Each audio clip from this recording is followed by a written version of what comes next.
అందరూ నమస్కారం.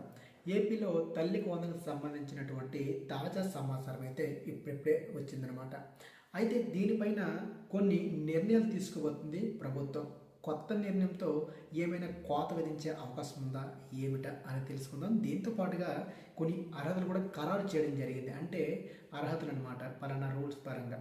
చూద్దాం ఎలాంటి అప్డేట్ వచ్చింది ఏంటనేది. ఫస్ట్ విజిట్ చేస్తే ఛానల్ని ఇప్పుడే సబ్స్క్రైబ్ చేసి సపోర్ట్ చేస్తూ ఉండే. ఈ వీడియో పూర్తిగా చూస్తే ఇన్ఫర్మేషన్ మీకు తెలిసింది. అయితే న్యూస్ ఆర్టికల్లో వచ్చినటువంటి వివరాలు ఏంటనేవి చదివి వినిపిస్తాను, దయచేసి వినండి. తర్వాత నేను ఎక్స్ప్లెయిన్ చేస్తాను దీనికి సంబంధించిన లేటెస్ట్ అప్డేట్స్ ప్రకారం. ఏపీ ప్రభుత్వం ఈ నెల 28న 2025 అలాగే 26 వార్షిక బడ్జెట్ అనేది ప్రవేశపెట్టనుంది.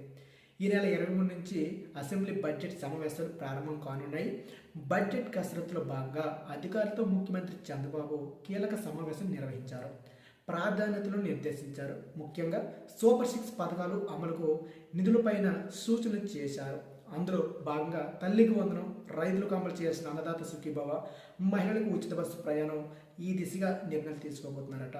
అయితే సంక్షేమ కేటాయింపులు ఏ విధంగా జరగవచ్చు అనే విషయానికి వస్తే కనుక ఎన్నికల సమయంలో ఇచ్చిన సూపర్ 6 పెండింగ్ హామీల దిశగా కసరత్తు చేస్తోంది.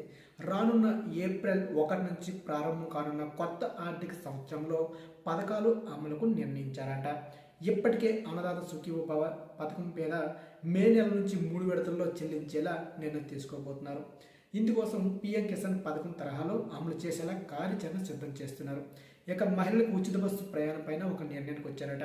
ఇప్పటికే అధికారులు ఈ పథకం నిర్వహణ కోసం భారం తీసుకోవాల్సిన చర్యలపైన ప్రభుత్వానికి ఒక నివేదిక ఇచ్చేశారు. నిబంధనల ఖరారు పరంగా చూస్తే కనుక విద్యా సంస్థ స్టార్టింగ్లో మనకు తల్లికి వందనం పథకానికి సంబంధించినటువంటి ఈ డబ్బులు విడుదల చేసే అవకాశం ఉన్నట్టు చెప్తున్నారు. అర్హులైన తల్లుల ఖాతాలో నిధులు జమ చేయనుంది. 2024-25 విద్యా సంవత్సరంలో రాష్ట్రంలో దాదాపు 81 లక్షల మందికి పైగా విద్యార్థులు చదువుతున్నారు. అయితే ఇందులో ప్రాథమికంగా 69.16 లక్షల మంది ఈ పథకానికి అర్హులుగా విద్యాశాఖ లెక్కిస్తోంది. అయితే ఈ పథకంలో భాగంగా అమలు కోసం దాదాపుగా 10,300 కోట్లు మనకు అవసరమవుతాయని అధికారులు ప్రాథమికంగా ఒక అంచనాకి అయితే వచ్చారనమాట. అయితే ఈ పథకం కోసం ఏదైతే ఉందో కొన్ని రూల్స్ అయితే పెట్టబోతున్నారు.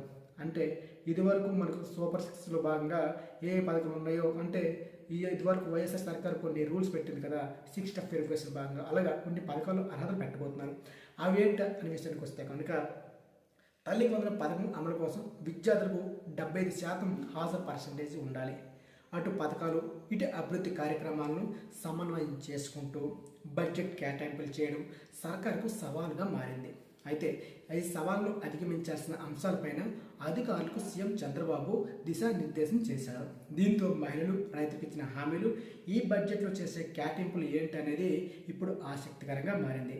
అయితే ప్రతి మహిళకు నెలకు 15,000 ఇస్తామని ఇచ్చిన హామీ విషయంలో కూడా ఎలాంటి నిర్ణయం తీసుకుంటారు అనేది ఈ బడ్జెట్ సమావేశంలో తెలుపనుంది. ఏదేమైనా ఫిబ్రవరి 28 కల్లా బడ్జెట్లో కేటాయించినటువంటి సంక్షేమంకి ఎంత కేటాయిస్తున్నారని చాలామంది ఆసక్తికరంగానే ఎదురు చూస్తున్నారు. చూద్దాం ఎలాంటి అప్డేట్ వస్తుందో ఏంటంటే. మరిన్ని అప్డేట్స్ కోసం ఛానల్ ఫోన్ అవుతుంది. జై హింద్.